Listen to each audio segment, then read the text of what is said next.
नमस्कार प्रिय अभ्यर्थियों, मेरे YouTube चैनल पर आपका एक बार फिर से स्वागत है। मैं जब भी आपसे मुखातिब होता हूं तो मेरा एक प्रयास रहता है कि मैं आपकी तैयारी को, जो आप प्रतियोगी परीक्षा की तैयारी कर रहे हैं, उसको एक नया आयाम दे सकूं।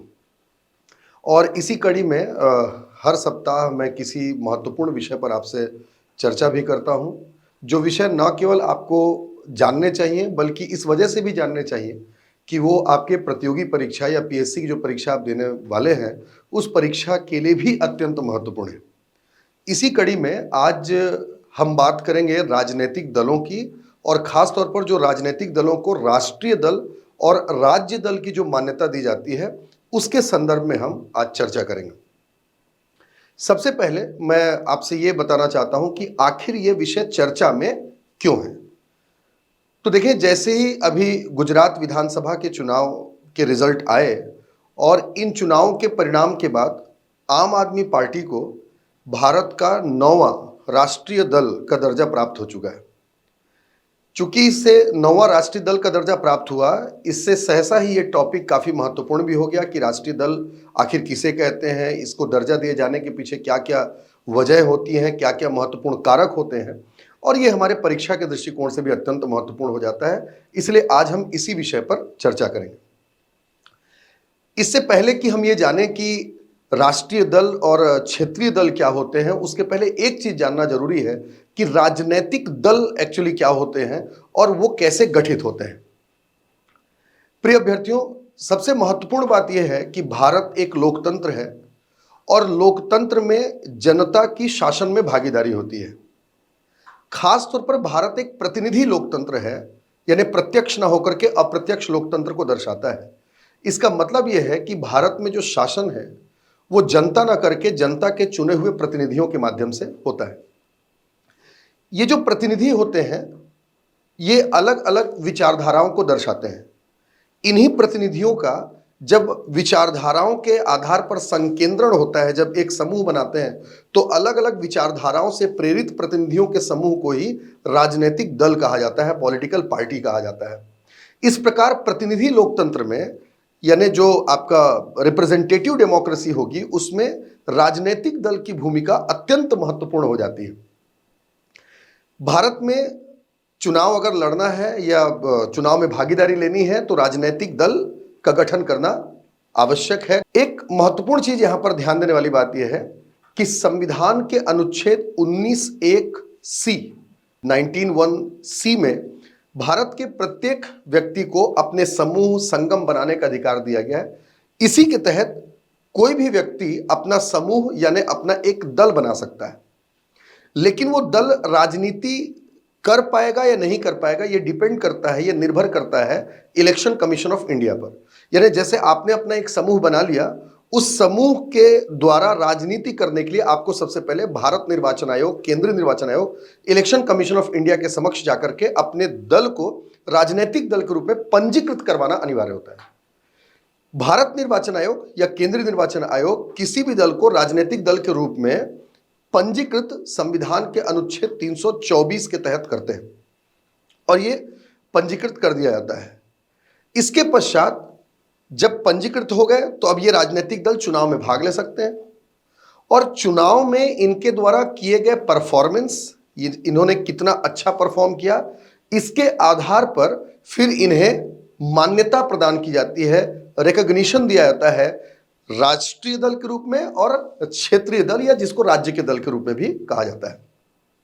तो इस तरीके से राष्ट्रीय और क्षेत्रीय दल के रूप में किसी भी दल को, राजनीतिक दल को वर्गीकृत किया जाता है। अब सबसे पहले यहां से एक चीज समझना जरूरी है कि जब एक राजनीतिक दल पंजीकृत हुआ तो पंजीकृत दल हो गया, और जब उसने अच्छा परफॉर्म किया तो मान्यता प्राप्त दल हो गया। जो पंजीकृत केवल है, जिसका परफॉर्मेंस अच्छा नहीं है, तो वो केवल पंजीकृत दल या गैर मान्यता प्राप्त दल यानी अनरिकॉग्नाइज्ड पार्टी कहेंगे। और जैसे ही उसने अच्छा परफॉर्मेंस किया तो उसे रिकॉग्नाइज्ड पार्टी या मान्यता प्राप्त दल कहेंगे। मान्यता प्राप्त दल जो है वो दो प्रकार के हो सकते हैं, एक राष्ट्रीय दल हो सकते हैं, नेशनल पार्टी, और एक क्षेत्रीय दल या स्टेट पार्टी हो सकते हैं।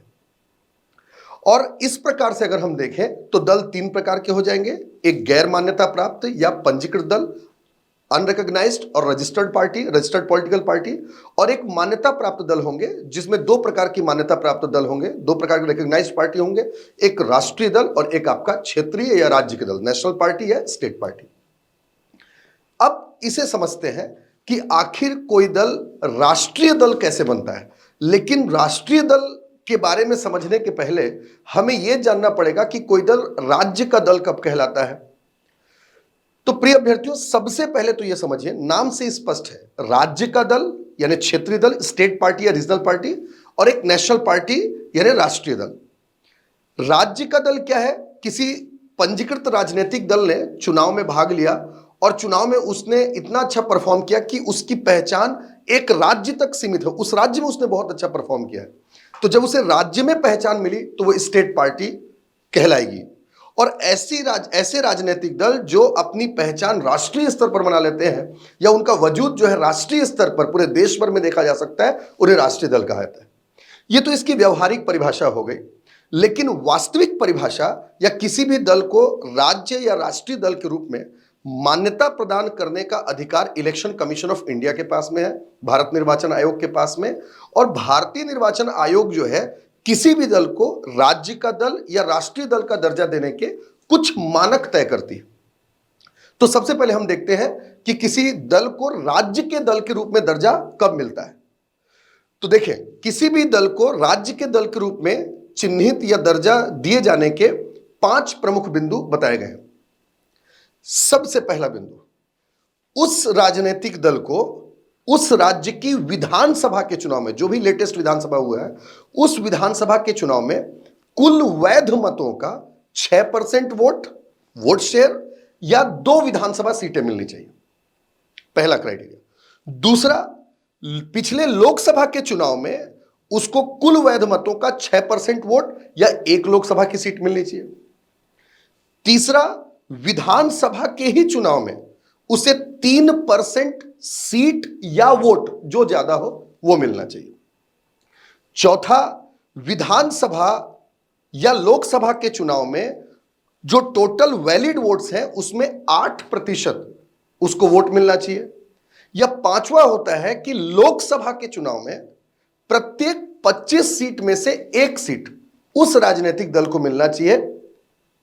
अब जब प्रत्येक 25 सीट में से 1 सीट बोल रहे हैं तो ऐसे हमको समझ में नहीं आएगा। आप ओवरऑल समझिए इसको मैथमेटिकल फॉर्म में कि 25 सीट में से 1 सीट मतलब उसे 4% लोकसभा की सीटें मिलनी चाहिए। जैसे 543 हमारे यहां जो लोकसभा की सीटें हैं, तो 543 लोकसभा की सीटों में अगर हम 4% पर जाएंगे तो ऑलमोस्ट 20 के आसपास सीटें उसको मिल जानी चाहिए। अगर किसी राजनीतिक दल को इन 5 में से कोई भी एक क्राइटेरिया वो राजनीतिक दल फुलफिल करता है तो उसे केंद्रीय निर्वाचन आयोग राज्य के दल के रूप में मान्यता प्रदान कर देती है।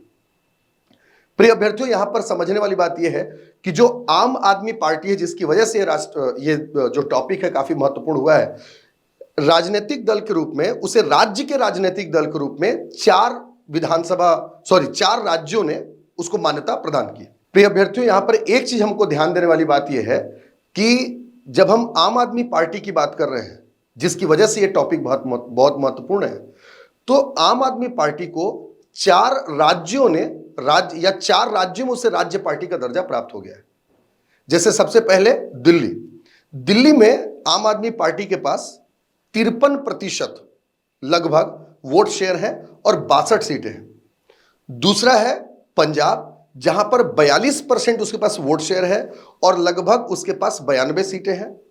तीसरा है आपका गोवा, जहां पर उसके पास 6.77% वोट शेयर है और 2 विधानसभा सीटें हैं। और चौथा, अभी हाल ही में गुजरात चुनाव के पश्चात गुजरात वो राज्य बन गया जहां पर आम आदमी पार्टी का जो वोट शेयर है वो 12.9% है और उसे कुल 5 विधानसभा सीटें मिली है। तो इस तरीके से इन 4 राज्यों में से राज्य पार्टी का दर्जा प्राप्त हुआ है।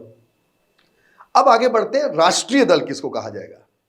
तो देखिए, राष्ट्रीय दल का दर्जा प्राप्त करने के लिए 3 महत्वपूर्ण बातों पर ध्यान देना बहुत जरूरी है, या उसके 3 मानक तय किए हैं केंद्रीय निर्वाचन आयोग ने।